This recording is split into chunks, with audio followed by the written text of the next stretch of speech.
Hey there guys, this is Reckles with WTBGold, and I am here to test what is potentially the best transmog farm out there. A couple other YouTubers and streamers have been talking about this. It's kind of all the rage right now, so I just wanted to go out and test it. I am here, joined with a couple of my guildies. I've got Dan, I've got my co-tank Hater, and I've got Thorn and Fist of Lagging Balls. I'll explain the farm as we go, but just to start off, step 1 is to level a toon to level 58. The easiest way to do this is to just start a new Death Knight. They start at 55, and as long as you don't wear heirloom gear, you'll get to 58 by the time you finish up in Orgrimmar or Stormwind. But that's it. We're gonna do some leveling and Fist. I need some leveling XP montage music. Preferably not something copywritten. Oh shit. Okay. Gonna level the Death Knights tonight. Oh yeah. Wish I had some noodles also to eat while we're leveling. 'Cause I'm hungry. Oh yeah.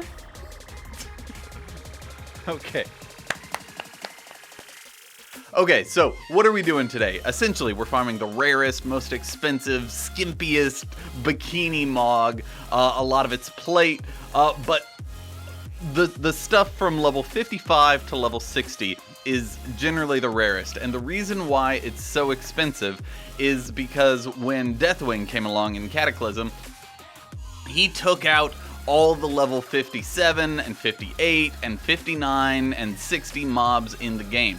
The reason why that matters is that, take the Glorious Leg Plates for example. They're level 59, and off a level 59 mob, they have a 1 in 1,000 chance to drop. Well, if you don't have a level 59 mob, you can farm it from level 58 mobs.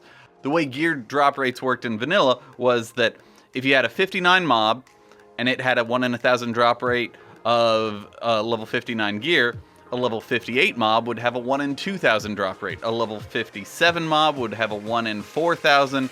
The drop rate kept cutting in half every level difference. So after Deathwing came, you could only farm this stuff from like level 54 mobs, and that's rough.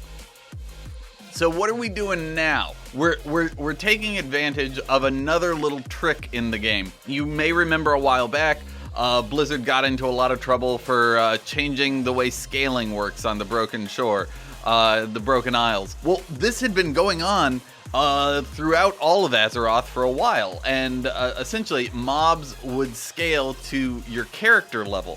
One of the mobs that did this were the Twilight Cultists in Silithus. And so if you went out there at level 110, the mobs that you may be used to them only having 1,000 health and being super easily farmable, well, they have 3 million now because they are also 110. So what we're gonna do, we're gonna stop XP at level 58, and then we're going to go out here and all these mobs will be perpetually level 58 and will drop all of this gear that we're looking to farm. So once you finish your DK starter quests and you end up back in Stormwind or Orgrimmar, you're going to be level 58 as long as you weren't using any XP boosting gear. In order to stop XP, you want to go to the Hall of the Brave in Valley of Honor in Orgrimmar and talk to Slots.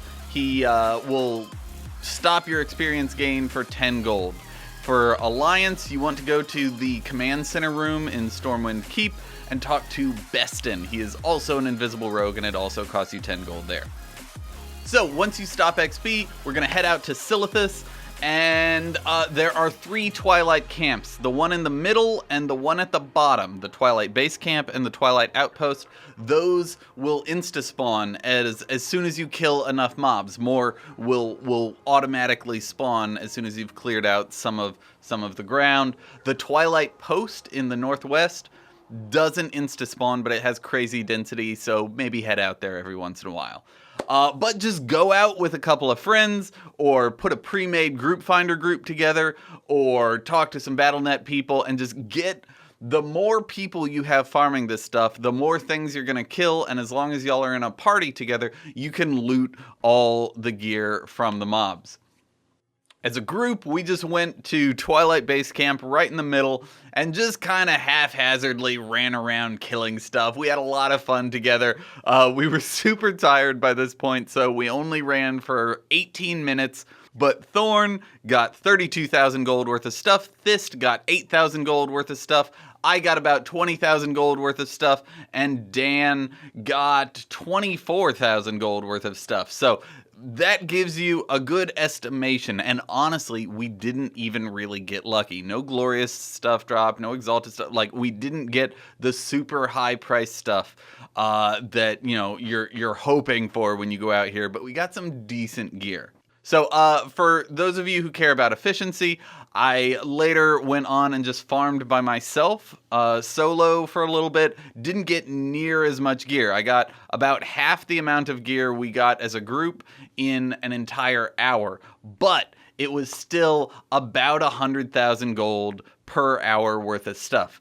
The best way to farm these guys is just to kind of hang around right in the middle of the crater in Twilight Basecamp and just pull one half of the room to you and then AoE everything down, then run to the other side and pull everything to you and AoE them down, and then at that point the other side will be entirely respawned. It's fantastic.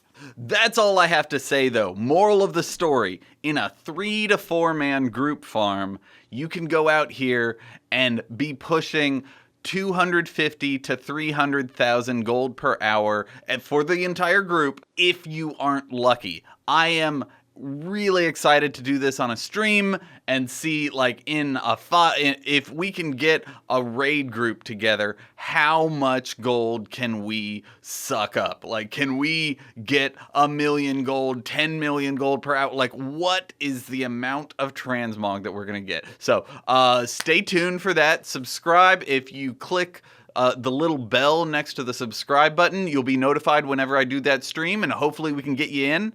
I'm going to be doing it Horde side. Like this video if it was helpful. Go out there with some friends. Try this out. Let me know what you get. And if you have any trouble selling this stuff or you don't know what to do there, go ahead and check out my TSM auction house setup guide in the description, and that should be a big help to you. Thank you so much for your time. Thank you for watching, and I'll talk to you guys later.